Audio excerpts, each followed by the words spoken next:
ए lovely,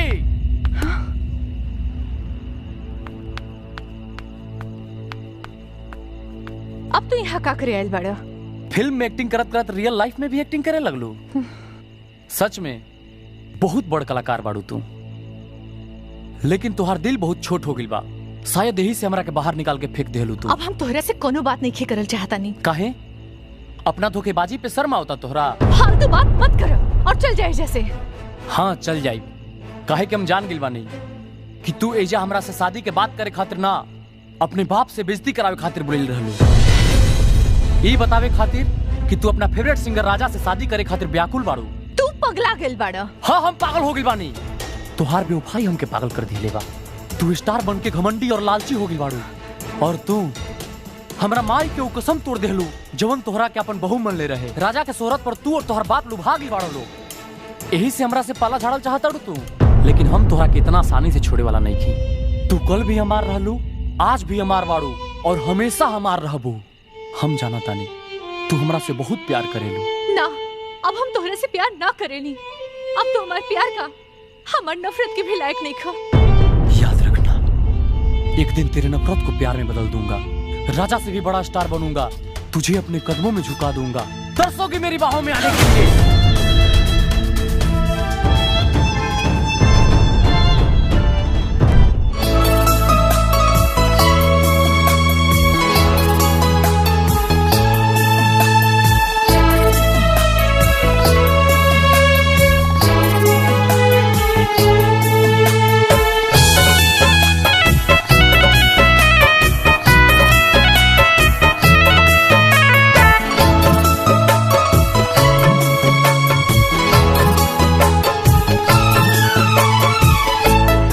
गईलू जिंदगी जान मोहब्बत के खेल में। खा गईलू जिंदगी जान मोहब्बत के खेल में। मन का दिया भी, मन का दिया भी कटा जाई रेल में। खत्म कईलू जिंदगी जान मोहब्बत के खेल में। खा गईलू जिंदगी जान मोहब्बत के खेल में।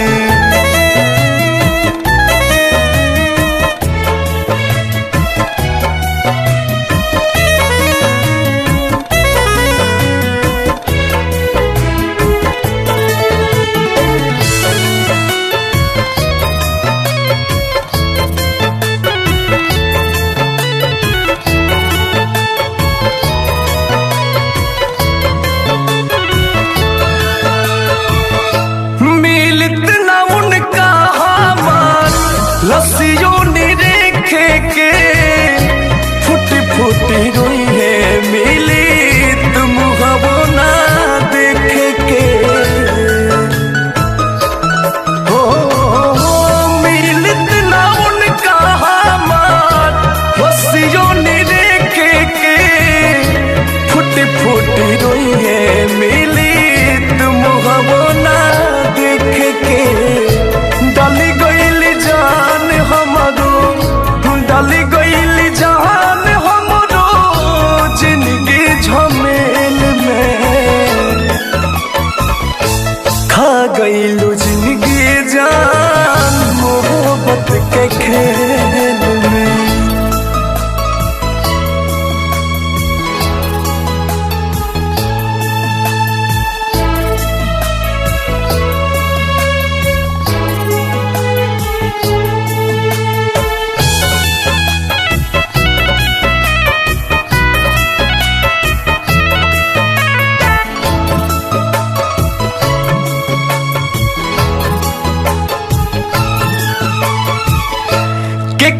सिखावाला में काम ऐसन कैली स्वर्ग में दुनिया एगो दिल से जरैली। हो केकरा सिखावाला में काम ऐसन कैली स्वर्ग में दुनिया एगो दिल से जरैली।